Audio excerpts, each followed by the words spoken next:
Me? Fuck-ups? Yeah. Yeah, a lot. Which one do we want to talk about first? Well, the ones that are really memorable are, be sure you guys do not close the doors, because if this room doesn't get some air ventilation, those fire extinguishers in the ceiling are going to go off. No problem, sir. And we had them blocked and the doors were open, and we were at this place where they build the space stuff. The space capsule was on display in there. And we went to lunch, and then those bells started going off, and water's coming out of the ceiling in this room going out towards this lunar module, and it's like everybody's pointing at everybody, And water is always dangerous around electricity. So everybody's like, trying to, don't touch anything here, run to the generator and shut it down. And you see people sprinting down halls like Fast Times at Ridgemont High. Everybody's. There was this time at Universal where we're up high on stage 32. It was a really tall stage. And we're dropping out arcs. So the arc light is flame burning positive negative coal. But these were Titans. These were huge, probably 200 and some odd pounds each. And so, we're just learning the business. We've only been there like a month. And you tied a line on that was 3/4 inch. So it was nice and stiff. And it goes out over a rail out in front and bring it back to you. And that's what you're going to do. And then you have 2 guidelines, which actually act as safeties in case the main breaks.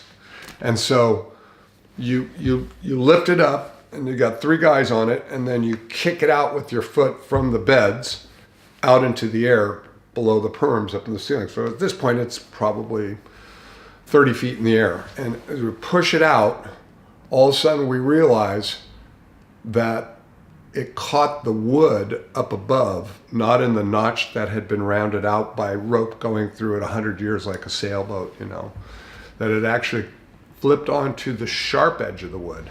So as we kick it out, our eyes open as the line moved, because somebody didn't have a hold of it, and it went pop, pop, pop. So the first line went, and then the 2 safety lines went. And all you yell is, headache. You yell headache as loud as you can. Now, some people, when you hear headache, look up. You're taught, if you hear headache, run. Don't look up. Run in any direction. Just don't look up. So this thing's falling, and we're yelling headache, and a guy looks up that's right underneath it, and a guy grabs him and pulls him out of the way. It hits the ground, and it's like an explosion. It's so loud because all that air inside of it and the glass.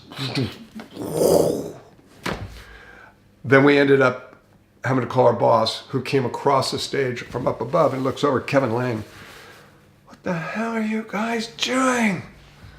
God, we got to get rid of this. If they find out we broke this, we're all going to be fired. Get the golf cart. And so all of a sudden, we're sliding down the ropes. We get the maintenance golf cart, we drive it in, we lift this light onto the back of the golf cart, and we take off. Now, Universal's on LA River. You got the country club across the street where Bob Hope played golf, and then you got this river made of concrete where the floods come, all the water goes, and we'd had some rain, so there was water in there. Take it and dump it in the river. Man, what happened? Take it and dump it in the river. You're the boss. So 3 of us are like, 1, 2, whoosh, into the river, kerplunk. What do we do now? We'll go back to the service shop and get another one and say that that's the one you dropped from up high. So it was like a shuck and jive game. If they were playing, the bosses who were like 20 years old had already figured out, okay, they don't count anything. You can take one of those, throw it on the cart, take it back and leave it on the pallet. Everything's done. It was classic.